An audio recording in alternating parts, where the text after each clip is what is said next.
Class 11 पूजा दीदी is here. हम लोग इकोनॉमिक्स के पहले लेक्चर का बात कर रहे हैं। ये लेक्चर मोर और less would be like a demo class for you. इससे पहले कि हम लोग इस लेक्चर के ऊपर ही डायरेक्ट कूद जाएं, दीदी इकोनॉमिक्स सब्जेक्ट के बारे में कुछ बताइए। तो मैं सच बता रही हूँ, तुम लोग का जो चैप्टर 1 है तुम्हारे बुक का क्लास 11 में, वो पूरा चैप्टर में आधा पोर्शन में बस यही डिस्कस किया गया है कि इकोनॉमिक्स क्या है। लेकिन मैं एक ऑनेस्ट स्टूडेंट के नाते बता रही हूँ, वो बहुत ही बोरिंग टॉपिक है जिससे कि हम शुरुआत कर सकते हैं। इसलिए मैं स्टार्टिंग में कभी भी वो टॉपिक नहीं पढ़ाती। इनफैक्ट वो टॉपिक इतना ज़्यादा बोरिंग लगता है मुझे एज अ टीचर कि मुझे लगता है कि स्टूडेंट अभी तो बस इकोनॉमिक्स को लेकर शुरू ही कर रहा है, और सबसे पहले ये अगर चैप्टर फेंक दिया गया फिर तो इकोनॉमिक्स से वो अपना पूरा रिश्ता जो है वो ख़राब कर लेगा। इसलिए क्यों ना जो इंटरेस्टिंग टॉपिक्स हैं उनके साथ शुरुआत किया जाए। सो इकोनॉमिक्स का मीनिंग क्या होता है? वैसे कई सारे डेफिनेशंस है इकोनॉमिक्स के, लेकिन हम एक साधारण तरीके से इकोनॉमिक्स को कुछ डिफाइन करना चाहते हैं। तुम लोग डेफिनेटली अपने कॉपी में ये सब लिखना, ठीक है। सबसे पहले मैं एक लाइन लिख रही हूँ, इकोनॉमिक्स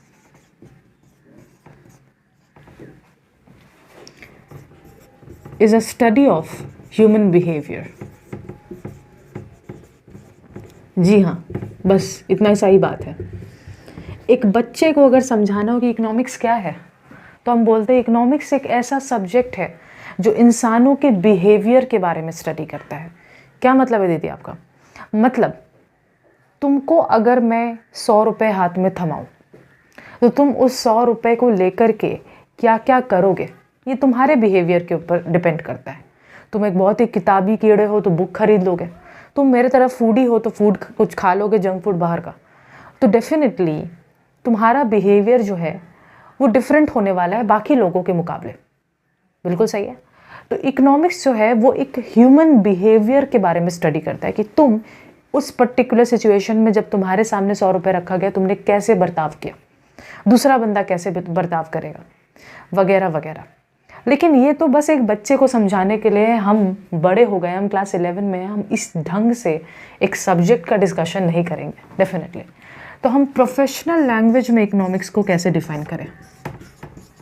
प्रोफेशनल लैंग्वेज में, जी हाँ, थोड़ा टफ लैंग्वेज यूज़ कीजिए तब मज़ा आएगा।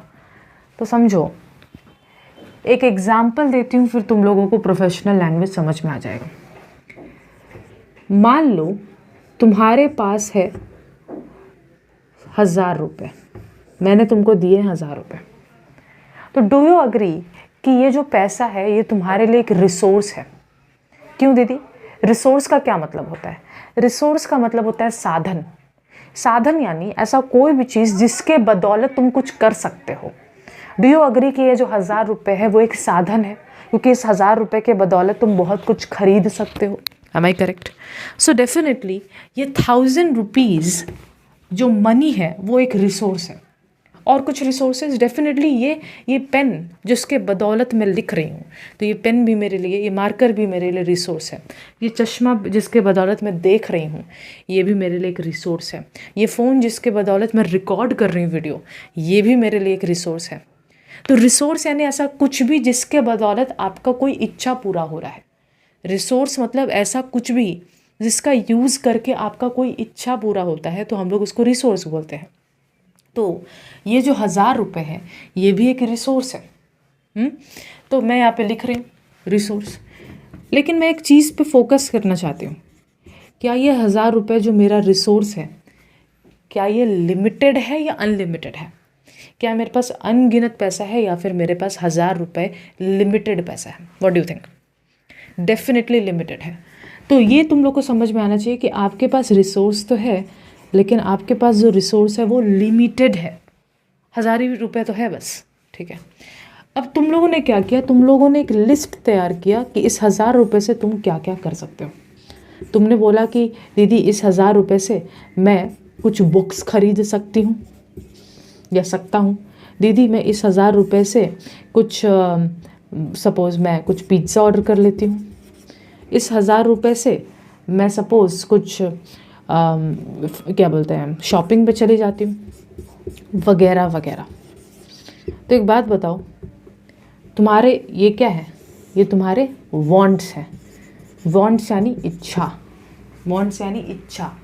तुम्हारी इच्छाएं जो हैं उन पे तो कोई लगाम नहीं होता भाई। इंसान एक लालची बंदर होता है, उसके इच्छाओं में कोई रोक नहीं होता। तो तुम्हारे जो वांट्स हैं वो अनलिमिटेड है। तो दो बात तो समझ में आ गया, दो सबसे बड़ा समस्या समझ में आ गया। दीदी इच्छाएं अनलिमिटेड हैं, लेकिन उन इच्छाओं को पूरा करने के लिए जो साधन चाहिए वो लिमिटेड है। कितना लाइफ का सबसे बड़ा लेसन मिला कि नहीं, कि इच्छाएं तो अनलिमिटेड है लेकिन उस इच्छाओं को पूरा करने के लिए जो साधन आपके पास है वो लिमिटेड है। तुम बताओ, तुम इतने सारे वांट्स में लिस्ट बना कैसे पाए? क्योंकि तुम्हारा 1000 रुपये इधर भी खर्च हो सकता है, इधर भी हो सकता है, इधर भी हो सकता है, वगैरह वगैरह। मतलब कि अगर तुम्हारी मम्मी या तुम्हारे पापा 1000 रुपये थमाते वक्त बोलते कि नहीं बेटा इसे बुक्स ही खरीदना है, थोड़े स्ट्रिक्ट पेरेंट है और कह रहे हैं कि नहीं इसे बुक ही खरीदना है, तो फिर तुम्हारे पास कोई और चॉइस नहीं होता, तब तुम्हारे इच्छाओं पे लिमिट होता। लेकिन जब तुमको 1000 रुपये थमा दिया और कोई कुछ बोला नहीं, तो तुम्हारी इच्छाओं का लिमिट, मतलब अनलिमिटेड इच्छाएं यहाँ पे 10-12 लिस्ट, तो अनलिमिटेड मतलब बहुत सारी। अब ऐसा नहीं कि इनफाइनाइट ही होंगे कि एक ना एक ऐड करते चले जाओगे, इच्छाओं का लिस्ट बढ़ते चला जाएगा। अनलिमिटेड मतलब तुम्हारे पैसा जो है उसके मुकाबले तो इच्छाएं खूब सारी हैं, उतनी पैसा नहीं है। तो समझो ये 1000 रुपये देते वक्त अगर कोई मुझे कह देता कि नहीं इसे बुक ही खरीदना है, फिर तो लगाम लग जाता। लेकिन ये 1000 रुपये देते वक्त किसी ने ये नहीं बोला कि बुक ही खरीदना है। सो व्हाट हैज़ हैपेंड, ये 1000 रुपये बुक पे भी खर्च हो सकता है, पिज़्ज़ा पे भी खर्च हो सकता है, शॉपिंग पे भी खर्च हो सकता है, वगैरह वगैरह। इसीलिए ये 1000 रुपये यानी ये मेरे रिसोर्स का ऑल्टरनेटिव यूज़ भी पॉसिबल है। Do you understand the meaning of alternative use? Alternative use मतलब 1000 रुपये ऑल्टरनेटिव तरीके से भी खर्च हो सकता है। तो 3 बहुत इंपॉर्टेंट समस्या दिखाई दे रही है तुमको। पहला है कि रिसोर्स लिमिटेड है आपके पास। दूसरा है वांट्स अनलिमिटेड है। लेकिन प्रॉब्लम ये नहीं है, इससे भी जुड़ा हुआ प्रॉब्लम ये है कि अगर पैसा लिमिटेड है, वांट्स अनलिमिटेड है, लेकिन अगर कोई पैसा देते वक्त मुझे बोल देता कि यही करना है, तो फिर मेरे पास कोई कन्फ्यूजन नहीं होता। मेरे पास कन्फ्यूजन इसीलिए हुआ कि मैं बुक लूँ या पिज़्ज़ा खाऊँ या शॉपिंग जाऊँ। मेरे पास ये कन्फ्यूजन इसीलिए आया क्योंकि मेरे 1000 रुपये कई ढंग से खर्च हो सकते हैं। यानी मेरे रिसोर्स के पास ऑल्टरनेटिव यूज़ पॉसिबल है।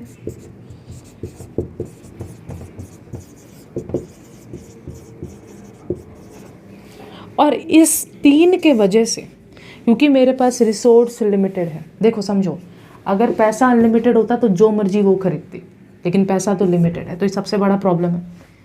अगर वांट पे भी लिमिट होता तो भी कोई कन्फ्यूजन नहीं होता कि बुक ही तो खरीदना है, तो 1000 रुपये से बुक खरीद लिया। लेकिन वांट पे भी कोई लिमिट नहीं है।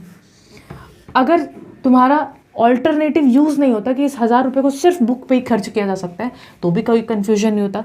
कन्फ्यूजन हुआ ही इसीलिए क्योंकि पैसा भी लिमिटेड है, वांट्स भी अनलिमिटेड है, और इस पैसे को, लिमिटेड पैसे को कई रूप से खर्च कर सकते हैं। तो दिमाग में अब सर खुजला रहे कि करे तो करे क्या। तो इसी को हम लोग इकोनॉमिक्स में कहते हैं प्रॉब्लम ऑफ चॉइस,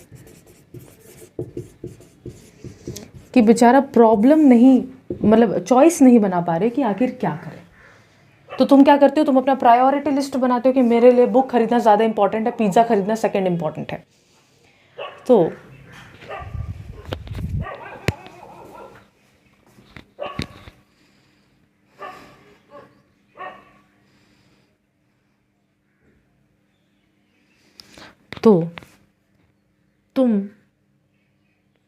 तो ये जो प्रॉब्लम ऑफ चॉइस है दीदी, इसको हल तो करना पड़ेगा। तो वो एक सब्जेक्ट जो तुम्हें मदद करेगा कि तुम ऐसे सिचुएशंस में जहाँ पे साधन लिमिटेड हो करके उन लिमिटेड साधन को किस प्रकार खर्च करो कि तुमको सबसे ज़्यादा खुशी मिले। समझो इस बात को, लिमिटेड साधन को किस प्रकार खर्च किया जाए कि सबसे ज़्यादा मैं खुशी पा जाऊँ। इस सब्जेक्ट का ही नाम है इकोनॉमिक्स, जो तुम्हें ये सिखाने वाला है। एक ऐसा सब्जेक्ट जो तुम्हें ये सिखाने वाला है कि तुमको क्या डिसीजन बनाना चाहिए जिससे कि तुमको सबसे ज़्यादा खुशी मिले। तुम एक कस्टमर हो तो तुम तो चाहते हो सेटिस्फैक्शन, तो इकोनॉमिक्स तुम्हें ये सिखाएगा कि तुम एज अ कस्टमर ज़्यादा से ज़्यादा सेटिस्फैक्शन कैसे ले सकते हो। लेकिन तुम एक प्रोड्यूसर हो जो सामान बनाते हो, तो तुम्हें इकोनॉमिक्स सिखाने वाला है कि तुम एज अ प्रोड्यूसर ज़्यादा से ज़्यादा प्रॉफिट कैसे निचोड़ सकते हो। तुम एक देश चलाते हो तो तुमको इकोनॉमिक्स सिखाने वाला है कि तुम्हारे देश में लोगों का भला मैक्सिमम कैसे हो सकता है। सो दीदी कहीं ना कहीं भलाई, खुशियाँ मैक्सिमम करने की बात है, बिल्कुल। लेकिन एक बात का स्ट्रिक्ट डिस्क्लेमर दे रही हूँ, बहुत सारे लोगों को लगता है कि दीदी मतलब इस सब्जेक्ट में पैसों की बात होगी, पैसा पैसा पैसा करेंगे, बट ऐसा नहीं है। मैं पैसों के बिना भी एक एग्जांपल दे सकती हूँ। सपोज मैंने एग्जांपल दे दिया टाइम। बताओ टाइम तुम्हारे लिए एक रिसोर्स है या नहीं है? समय बिल्कुल रिसोर्स है। समय 24 घंटे ही होते हैं दिन में, वो एक रिसोर्स है, उसको तुम कई सारे तरीके से खर्च कर सकते हो। तो टाइम लिमिटेड है और कई सारे तरीके से खर्च किया जा सकता है। तो टाइम रिसोर्स है जो कि लिमिटेड है और कई सारे तरीक़ों से खर्च किया जा सकता है। तो टाइम का बहुत सारा ऑल्टरनेटिव यूज़ पॉसिबल है। मैं उसी टाइम का इस्तेमाल इंस्टाग्राम स्क्रॉल करने पे लगा सकती हूँ, उसी टाइम का इस्तेमाल एक अच्छे बुक को पढ़ने में लगा सकती हूँ, उसी टाइम का इस्तेमाल मैं कोई बाहर अपने फ्रेंड्स के साथ बैडमिंटन खेलने में लगा सकती हूँ। यानी कि इन शॉर्ट समय तो वही है मेरे पास, उसी टाइम का इस्तेमाल मैं कल के एग्ज़ाम के लिए प्रिपेयर करने के लिए लगा सकती हूँ। समय तो लिमिटेड है, उस लिमिटेड समय को कैसे खर्च किया जाए कि मुझे सबसे ज़्यादा सेटिस्फैक्शन, वो जो डिसीजन मेकिंग का कैपेबिलिटी है कि मैं डिसीजन अच्छे से अच्छे बना सकूं जिससे कि मुझे सबसे ज़्यादा खुशी मिले, वो सब्जेक्ट है इकोनॉमिक्स जो तुम्हें ये सिखाने वाला है। तो ये मैं तारीफ़ों का पुल बांध दिया ऐसा लग रहा है, बट एक्चुअल में मैंने तुमको डेफिनेशन बताया इकोनॉमिक्स का। जी हाँ, तुमको मैंने एक इकोनॉमिक्स का डेफिनेशन बता दिया जो कि सबसे पॉपुलर डेफिनेशन है। याद आ रहा है मैंने तुमको बोला इकोनॉमिक्स एक ऐसा सब्जेक्ट है जो कि ह्यूमन बिहेवियर को स्टडी करेगा, तुम्हारे मेरे हरकतों के बारे में स्टडी करेगा। फिर मैंने बोला कुछ प्रोफेशनल लैंग्वेज में बात करते हैं, लेकिन उसको एक्सप्लेन करने के पहले मैंने एग्जाम्पल दे दिया, बस हो गया। सो economics is a subject which helps us to deal with the problem of limited resources,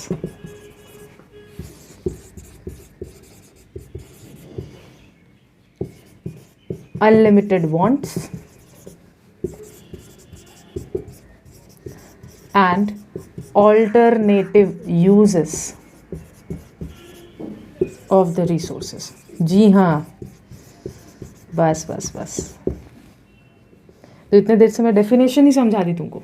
economics एक ऐसा सब्जेक्ट है जो कि हेल्प करेगा हमें डील करने में कौन सा problem of limited resources, unlimited wants और उन रिसोर्सेस का ऑल्टरनेटिव यूजेस जो कि मेरे दिमाग में कन्फ्यूजन पैदा करता है। उस 2 घंटे के एक्स्ट्रा टाइम को मैं बुक पढ़ने में भी लगा सकती हूँ, मैं इंस्टाग्राम स्क्रॉल करने में लगा सकती हूँ, मैं गेम्स खेलने में भी लगा सकती हूँ। क्या करूँ? क्योंकि वो 2 घंटे का खूब इस्तेमाल पॉसिबल है। तो इसीलिए कन्फ्यूजन होता है और उस कन्फ्यूजन से डील करने में मदद करेगा इकोनॉमिक्स। सो ये तुम्हारे पास एक नज़रिया मैंने तुम्हारे सामने रख दिया है। ओके, तो मैं हट जा रही हूँ। इसको हम लोग बोलते हैं ब्रांचेस ऑफ इकोनॉमिक्स। ब्रांचेस मतलब मैं हमेशा बोलती हूँ कि इकोनॉमिक्स बिल्कुल मैथ्स की तरह है, एक समंदर है, एक बहुत बड़ा सा पेड़ है, जिस बड़े से पेड़ को 2 इम्पॉर्टेंट ब्रांच में तोड़ दिया गया। जैसे एक पेड़ होता है तो पेड़ के टहनी होते हैं, ब्रांचेस होते हैं, तो तुम ऐसा ही समझो कि इकोनॉमिक्स इतना बड़ा पेड़ है कि इसके 2 इम्पॉर्टेंट ब्रांच में तोड़ दिया गया है, और इनके भी काफ़ी सब ब्रांचेस होते हैं। वो 2 इम्पॉर्टेंट ब्रांच है माइक्रो इकोनॉमिक्स,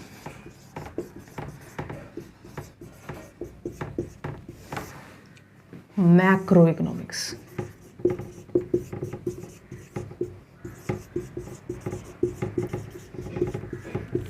क्या होता है दीदी? छोटे में समझो। माइक्रो शब्द का क्या मतलब है? माइक्रो का मतलब है स्मॉल, माइक्रो का मतलब है छोटा। तो माइक्रो इकोनॉमिक्स का वो ब्रांच है जो कि इंडिविजुअल पे फोकस करता है। इंडिविजुअल मतलब individual customer, individual producer, individual company, individual पे फोकस करता है। लेकिन वही मैक्रो एक बड़ा पर्सपेक्टिव है, ये पूरे देश पे फोकस करता है। और देश को हम लोग इकोनॉमिक्स में इकोनॉमी बुलाते हैं। ध्यान देना, इकोनॉमिक्स सब्जेक्ट का नाम है और इकोनॉमी हम किसी देश को बोलते हैं। तो मैक्रो इकोनॉमिक्स में हम लोग इकोनॉमी का बात करते हैं, मतलब बड़े बड़े मुद्दे, देश की गरीबी, देश में बेरोजगारी, देश में भेदभाव, ये बहुत बड़े बड़े मुद्दे हैं जिसके की बात हम लोग मैक्रो इकोनॉमिक्स में करते हैं। देश का इनकम मैक्रो इकोनॉमिक्स का बात है। लेकिन माइक्रो में हम लोग बात करेंगे तुम्हारा इनकम, तुम्हारा इनकम, तुम कैसे डिसीजन बना सकते हो अपना प्रॉफिट बढ़ाने के लिए, वगैरह वगैरह। तो दीदी सिंपल भाषा ये है कि जब आप जूम करके हर एक बंदे पे फोकस करेंगी तो वो माइक्रो इकोनॉमिक्स होगा, लेकिन जूम आउट करके पूरे के पूरे संसार को देखने का कोशिश करेंगी तो वो मैक्रो इकोनॉमिक्स होगा। और मेरा प्यार तो मैक्रो है, लेकिन भाई ऐसा कैसे बोल सकते हो, as an economics teacher micro से भी प्यारी है, ऐसा कुछ नहीं है, लेकिन मैक्रो मेरे दिल के बहुत करीब है। ठीक है, तो ये मैंने बता दिया। तो माइक्रो और मैक्रो इकोनॉमिक्स में फ़र्क क्या हो गया, प्लीज़ अच्छे से याद रखो इसको। माइक्रो इकोनॉमिक्स एक ऐसा इकोनॉमिक्स का ब्रांच है जो कि इंडिविजुअल का बात करेगा, इकलौते पे बात करेगा, लेकिन मैक्रो पूरे देश की बात करेगा, देश की गरीबी, देश के अनएम्प्लॉयमेंट। गरीबी को हम लोग बोलते हैं पॉवर्टी, POVERTY। बेरोजगारी को बोलते हैं अनएम्प्लॉयमेंट। तो देश में गरीबी, देश में पॉवर्टी, इन सब बातों पे चर्चा होगा जब हम लोग मैक्रो इकोनॉमिक्स का बात करेंगे। I hope this is clear. So हम लोगों ने कहीं ना कहीं इस फर्स्ट टॉपिक के अंदर, लेक्चर ख़त्म नहीं हुआ है, इस फर्स्ट टॉपिक के अंदर हम लोगों ने कहीं ना कहीं बात कर लिया कि इकोनॉमिक्स है क्या, व्हाट इज़ इकोनॉमिक्स। क्या था इकोनॉमिक्स बोलो, एक ऐसा सब्जेक्ट जो ह्यूमन बिहेवियर के बारे में स्टडी करता है। लेकिन वहीं साथ साथ मैंने ये भी डिस्कस किया कि एक ऐसा सब्जेक्ट है जिसमें हम लोग ये पढ़ते हैं कि कैसे हम लोग अपने लिमिटेड रिसोर्सेज को इस तरीके से खर्च करें कि हम लोग के अनलिमिटेड वांट्स फुलफ़िल हो पाएँ। और कन्फ्यूजन इसलिए है क्योंकि उस लिमिटेड रिसोर्सेज का बहुत सारा यूज़ पॉसिबल था। तो डिसीजन मेकिंग में इकोनॉमिक्स मदद करेगा। और इसके 2 ब्रांचेस हैं जिनका मैंने डिस्कशन किया। ठीक है, इतना बेसिक्स काफ़ी है। ठीक है, इतना बेसिक्स काफ़ी है। तुम लोग का फर्स्ट चैप्टर और सेकंड चैप्टर पूरा बेसिक्स को ही डेडिकेटेड है। ठीक है, लेकिन इतना बेसिक्स हमारे चैप्टर के हिसाब से अभी काफ़ी है। Okay, now let us move on to actual एक टॉपिक पे मूव ऑन करते हैं। अभी तक तो बस इकोनॉमिक्स सब्जेक्ट को समझे, let us move on to a topic. Let us talk about utility now. Utility क्या होता है दीदी, एक कॉन्सेप्ट पे आ चुके हैं। ठीक है, तो आप एकदम कमर कस लो, तैयार रहो, बहुत इंटरेस्टिंग भी है, मज़ेदार भी है। सोचो, मैं एक चीज़ पूछ रही हूँ, तुम एक पेन से नोट्स बना रहे होगे, तुमने वो पेन क्यों इस्तेमाल करा? क्योंकि वो तुम्हारे वांट को सेटिस्फाई करता है, तुम्हारे लिखने की इच्छा को पूरा करता है, इसीलिए तुम उसको यूज़ कर रहे हो। मैंने सामने ये बॉटल रखा है जिसमें पानी है। व्हाट डू यू थिंक कि मैंने ये बॉटल यहाँ क्यों रखा है? मैं ये बॉटल क्यों खरीद के लेके आई? क्योंकि मुझे पानी रखना था। यानी कहीं ना कहीं ये बॉटल मेरी इच्छा को पूरा करता है। किस इच्छा को? पानी रखने की इच्छा को। ओके, दूसरा क्वेश्चन, मैंने ये माइक पहन रखा है। व्हाट डू यू थिंक कि मैंने ये माइक क्यों लगाया है? क्योंकि ये मेरे ऑडियो तुम तक क्लियरली पहुँचे, इस इच्छा को पूरा करता है। मैंने चश्मा क्यों लगाया? ताकि मैं क्लियरली देख सकूँ। मैंने वो फ़ोन क्यों लगाया वहाँ पे? ताकि मैं एक वीडियो रिकॉर्ड कर सकूं। तो एक बात बताओ, तुम अपने इर्द गिर्द देखो, तुम्हारे रूम में अगर तुम रूम साफ़ सुथरा रखते हो और जो भी चीज़ें बेकार हो जाती हैं उनको फेंक देते हो, तो तुम अपने रूम में झांक करके देखो, जो भी चीज़ तुम्हारे रूम में मौजूद है वो तुम्हारे किसी न किसी इच्छा को पूरा करता है। अगर वो तुम्हारी इच्छाओं को पूरा नहीं करता तो तुम उसको फेंक देते हो। दिवाली में हम तो यही करते हैं ना कि दिवाली में पेन चला चला के देख रहे हैं, नहीं चल रहा, फेंक दो। क्यों किया ये?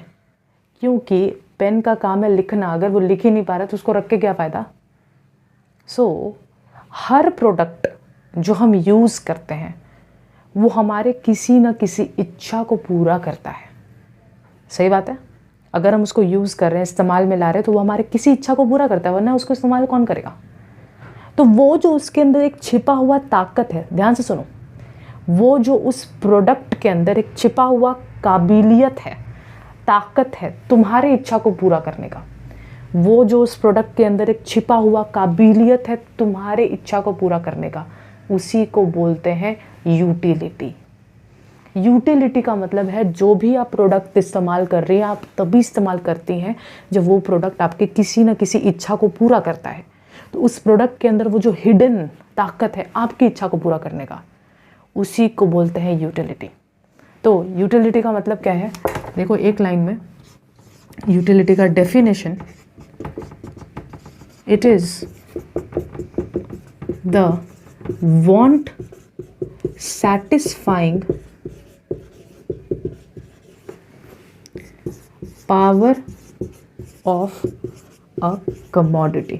दीदी कमोडिटी, जी हाँ, 2-3 चीज़ बोल देती हूँ। कमोडिटी सुनने को मिलेगा, गुड्स सुनने को मिलेगा, ठीक है, तुम लोगों को यहाँ पे प्रोडक्ट सुनने को मिलेगा, सर्विसेज सुनने को मिलेगा। क्या क्या होता है डिफरेंस ये तो तुम लोग देख ही लोगे। लेकिन एक बात बताओ, अभी मैं तुम लोगों को पढ़ा रही हूँ, अगर अभी तक तुम लोग ये वीडियो देख रहे हो, क्यों देख रहे हो? क्योंकि दीदी समझ में आ रहा है, ये बात है ना। तो कहीं ना कहीं ये वीडियो मेरा एक सर्विस है, ये मैं कोई सामान बना के तुमको नहीं दे रही हूँ, मैं एक अपना सर्विस प्रोवाइड कर रही हूँ टीचिंग्स दे करके। तो ये जो सर्विस है मेरा, ये तुम्हारे किसी न किसी इच्छा को पूरा करता है। किस इच्छा को पूरा करता है? समझने की इच्छा को पूरा करता है, अच्छा मार्क्स लाने की इच्छा को पूरा करता है, कुछ जीवन में आगे बढ़ने की इच्छा को पूरा करता है, कोशिश करता है एटलीस्ट पूरा करने की। तो कहीं ना कहीं मेरे वीडियो के अंदर भी एक छिपा हुआ पावर है तुम्हारे इच्छाओं को पूरा करने का। इसीलिए मेरा वीडियो भी एक ताकत होल्ड करता है, यूटिलिटी होल्ड करता है। यूटिलिटी का मतलब है दीदी साधारण भाषा में जो भी आप प्रोडक्ट इस्तेमाल कर रही हैं उस प्रोडक्ट के अंदर ज़रूरी है कि कुछ तो हिडन पावर है आपकी इच्छा को पूरा करने का, वरना आप क्यों इस्तेमाल करती हैं उसको? उस हिडन पावर का नाम है यूटिलिटी। बोलो, यूटिलिटी उस हिडन पावर का नाम है जिससे कि आपकी किसी न किसी इच्छा, जिससे कि आपका कोई ना कोई इच्छा पूरा होता है। तो utility is the want satisfying power of a commodity, but it is not. अब मैं यहाँ पे कुछ लिखूंगी, अच्छा इट इज़ नॉट हटा देती हूँ, कुछ बताने जा रहा हूँ। यहाँ लिखूंगी एक लाइन, बट यहाँ पे कुछ पूछ रही हूँ, क्या यूटिलिटी का मतलब यूजफुलनेस होता है? क्या मतलब है दीदी? अगर कोई प्रोडक्ट आपके इच्छाओं को पूरा करता है तो क्या ये ज़रूरी है कि वो फ़ायदेमंद भी होगा? क्या ये ज़रूरी है कि वो यूज़फुल भी होगा? कोई प्रोडक्ट है जो आपकी इच्छा को पूरा करता है, क्या ये ज़रूरी है कि वो आपके लिए यूज़फुल भी होगा, फ़ायदेमंद भी होगा? नहीं। एग्जाम्पल है अल्कोहल, एग्जाम्पल है सिगरेट। बताओ, जो अल्कोहलिक है, जो पीता है बेसिकली, उसके लिए तो अल्कोहल का मतलब, एक मान लो मैं अल्कोहलिक हूँ, जो कि बिल्कुल सच नहीं है, मैं अपने जीवन में ऐसा नहीं कर सकती, बट एक एग्जांपल, मैं अल्कोहलिक हूँ, मैं नशेड़ी हूँ, ठीक है। अब डेफिनेटली वो अल्कोहल मेरे किसी इच्छा को पूरा करता है, क्योंकि मैं अल्कोहलिक हूँ, मतलब मैं अल्कोहल पीती हूँ, तो वो अल्कोहल मेरे किसी इच्छा को पूरा करता है। बट क्या वो अल्कोहल मेरे लिए फ़ायदेमंद है? बिल्कुल भी नहीं। मैं सिगरेट पी रही हूँ, वो सिगरेट मेरे इच्छाओं को पूरा करता है, तभी तो मैं पी रही हूँ, लेकिन क्या वो मेरे लिए फ़ायदेमंद है? बिल्कुल नहीं। तो देखना, कोई चीज़ तुम्हारी इच्छाओं को पूरा करता है और वो तुम्हारे लिए फ़ायदेमंद भी होगा, ऐसा कहीं नहीं लिखा हुआ है। यूटिलिटी और यूज़फुलनेस दो अलग बातें हैं। यूटिलिटी का मतलब वो तुम्हारी इच्छाओं को पूरा करता है, वो फ़ायदा पहुँचा रहा है, नुकसान पहुँचा रहा है, वो तुम देखो अपना। यूटिलिटी को फ़ायदेमंद से कोई लेना देना नहीं है, यूटिलिटी को बस इस बात से लेना देना है कि वो तुम्हारी इच्छा को पूरा करता है। ओके, दूसरा कुछ बताइए, क्या यूटिलिटी का मतलब प्लेजर होता है? प्लेजर का मतलब है मज़ा, कि दीदी अगर वो प्रोडक्ट आपको सेटिस्फाई कर रहा है तो आपको वो मज़ा ही देगा, मज़ा आएगा यार। नहीं, ऐसा भी नहीं है। एग्जाम्पल दूँ, इंजेक्शन ले लो। मान लो कुछ बीमारी है जिससे मुझे इंजेक्शन लगवाना है, डेफिनेटली उस इंजेक्शन को लगाने के बाद मुझे आराम मिलने वाला है, तो वो मुझे सेटिस्फैक्शन तो दे रहा है क्या, लेकिन इंजेक्शन लगवाने में किसको मज़ा आ रहा है कि भैया 4-5 और ठोक दो? ऐसा नहीं होता है। तो इंजेक्शन जो होता है वो तुम्हारे वांट्स को पूरा करता है, तो तुम्हारे इच्छाओं को पूरा करने का, किस इच्छा को कि हेल्दी होना है मुझे वापस, इस इच्छा को पूरा करता है, लेकिन वो तुम्हें प्लेजर, आनंद नहीं देता है। कोई दवाई खा रहा है, कोई कैंसर पेशेंट है मान लो, वो दवाई खा रहा है, केमोथेरेपी करवा रहा है, तो डेफिनेटली केमोथेरेपी करवाने से उसको सेटिस्फैक्शन मिल रहा है क्योंकि उसको हेल्थ बेनिफिट देखने को मिल रहा है। बट पूछो किसी कैंसर पेशेंट से, क्या उसको कभी भी केमोथेरेपी में मज़ा आ रहा है? बिल्कुल नहीं आ रहा है। तो यूटिलिटी और प्लेजर का भी कोई लेना देना नहीं है। अगर वो प्रोडक्ट आपको सेटिस्फाई करता है तो आपको मज़ा भी देगा, ऐसा कुछ भी नहीं है। तो एग्जाम्पल है इसका, मैंने दिया ही, कोई भी तुम लोग मेडिसिन ले लो, इंजेक्शन ले लो, ये सेटिस्फाई ज़रूर करते हैं लेकिन ये मज़ा नहीं देते। ओके, लास्ट है हमारे पास कि यार यूटिलिटी का मतलब क्या एक्चुअल सेटिस्फैक्शन होता है? मतलब मेरे सामने समोसा रखा है, उस समोसा को मैंने खाया और उसके बाद जो मुझे संतुष्टि मिला, क्या यूटिलिटी वो है? या फिर समोसा जब मेरे सामने रखा था तो उसको देख के जो मुझे सेटिस्फैक्शन का उम्मीद हुआ कि यार ये समोसा मुझे इतना सेटिस्फैक्शन देगा, उसे यूटिलिटी बोलेंगे? या फिर खाने के बाद जो महसूस हुआ? तो देखो, लॉजिकल ब्रेन तो यही बोलता है कि खाने के बाद जो महसूस हुआ, लेकिन ध्यान देना, हम लोग इस चैप्टर के अंदर जब जब यूटिलिटी बोलेंगे तो हम लोग उस यूटिलिटी का बात कर रहे हैं जो कि तुम उस प्रोडक्ट को देखकर तुम जो एक्सपेक्ट किए कि हाँ मुझे इतना सेटिस्फैक्शन मिलेगा, उस यूटिलिटी का हम लोग इस चैप्टर में बात करेंगे। क्यों? वो धीरे धीरे आगे ही क्लियर हो जाएगा। तो यूटिलिटी का मतलब क्या एक्चुअल सेटिस्फैक्शन है? ना बाबा ना। यूटिलिटी का मतलब है एंटिसिपेटेड सेटिस्फैक्शन। एंटिसिपेटेड का मतलब होता है, स्क्रीन कैमरा में दिख रहा है, हाँ, एंटिसिपेटेड का मतलब होता है कि एक्सपेक्टेड, कि मुझे फ्यूचर में इतना, अगर मैं इसको कंज्यूम करूँ, सपोज मैं रेस्टोरेंट में गई, मेन्यू मैंने खोला, अरे बाबा मेन्यू में इतना दिलचस्प तरीके से फ़ोटोज़ लगाया लजीज खाने का, तो मुझे लगा ये भरपूर सेटिस्फैक्शन देगा, खाई तो बेड़ा गर्क, बकवास खाना है। तो जो मैं उम्मीद की थी वो यूटिलिटी का हम लोग इस चैप्टर में बात करेंगे। जो खा के सच में महसूस हुआ उसका हम यहाँ पे बात नहीं करेंगे। क्यों? आगे लेटर ऑन समझ में आएगा। तो यूटिलिटी का मतलब एक्चुअल सेटिस्फैक्शन नहीं है, यूटिलिटी का मतलब है expected satisfaction.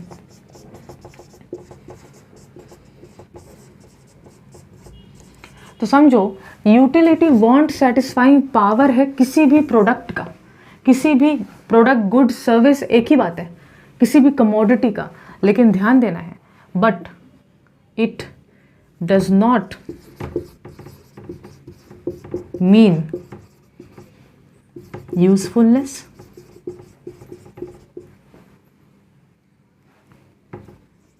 of a product,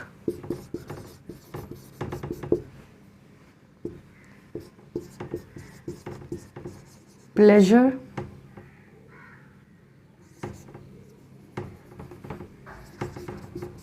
offered by the product, so it does not mean, बताओ, यूटिलिटी वांट सेटिस्फाइंग पावर तो है, बट उसका मतलब यूजफुलनेस नहीं होता है प्रोडक्ट के, उसका मतलब प्लेजर जो ऑफर कर रहा है प्रोडक्ट वो नहीं होता है,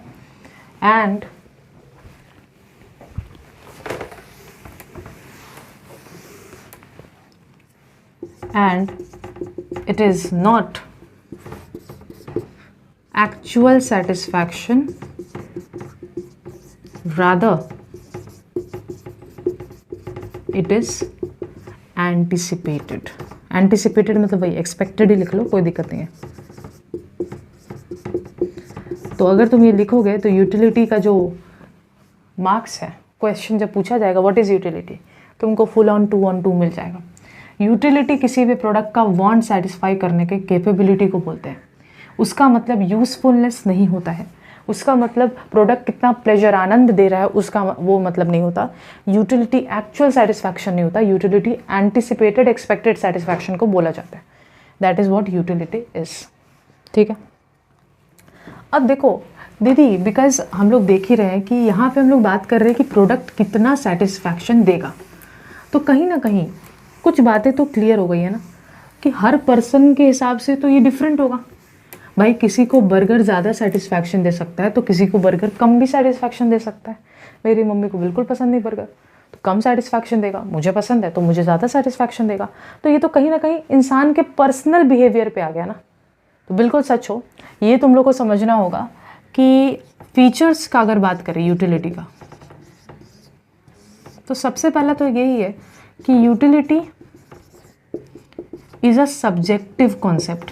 सब्जेक्टिव कॉन्सेप्ट का मतलब है कि ये इंसान टू इंसान वैरी करेगा कि कौन सा प्रोडक्ट उसको सेटिस्फैक्शन देता है और कौन सा नहीं देता। फॉर एग्जांपल फ़ोन के बिना अब हम जिंदा ही नहीं रह सकते, तो फ़ोन मेरे को बहुत सारा सेटिस्फैक्शन देता है, मेरे बहुत सारे काम फ़ोन के थ्रू होते हैं। बट अगर मैं अपनी दादी का बात करूँ, उन लोग के ज़माने में फ़ोन नहीं था और मतलब अकेला रहना पसंद करेंगे, अकेले बैठना पसंद करेंगे, लेकिन फ़ोन देखना वो उनके प्रेफरेंस में नहीं है। ठीक है, तो अलग अलग चीज़ है। तो यूटिलिटी जो है ये एक सब्जेक्टिव कॉन्सेप्ट होता है, ये पर्सन टू पर्सन डिफर करता है। सो ऐसा लिख सकते हैं कि it differs person to person. हो गया। अच्छा, कुछ कुछ टॉपिक्स का नोट जो है ना वो मैं लिख के नहीं दूंगी। ये टॉपिक्स तो जैसे मैं लिखवा रही हूँ क्लास में वही तुम्हारे मेन आंसर भी रहने वाला है, क्योंकि यही फुल फ्लेजेड नोट्स भी है, क्योंकि बहुत छोटा छोटा टॉपिक्स है।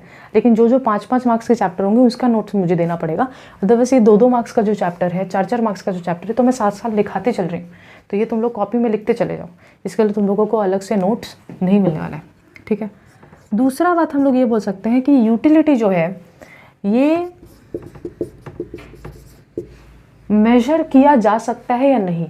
तो समझना, utility can be understood using 2 approaches. ये बहुत इंपॉर्टेंट है। यूटिलिटी को समझने का 2 नज़रिया एग्जिस्ट करता है इकोनॉमिक्स के अंदर। यूटिलिटी कि कोई प्रोडक्ट कितना सेटिस्फैक्शन तुमको दे रहा है वो समझने के लिए 2 नज़रिया। अप्रोच का मतलब होता है नज़रिया। ठीक है, लिख भी सकते हो अप्रोच या नज़रिया ब्रैकेट में, अपने लिए एग्जाम में नहीं लिखना है। एक्सपेक्ट करते मतलब 2 नज़रिए से इसको समझा जा सकता है। एक है जिसको हम लोग बोलते हैं, ऐसे लिखूं क्या, हाँ, एक है जिसको बोलते हैं कार्डिनल अप्रोच। कार्डिनल अप्रोच कहता है कि यूटिलिटी को हम नाप सकते हैं। मतलब तुम्हारे सामने अगर मैं रखूं पिज्ज़ा और बर्गर, तुम लिटरली मेरे को नंबर के टर्म्स में बता सकते हो कि बर्गर कितना सेटिस्फैक्शन देता है और पिज्ज़ा कितना। ये समझ में नहीं आया।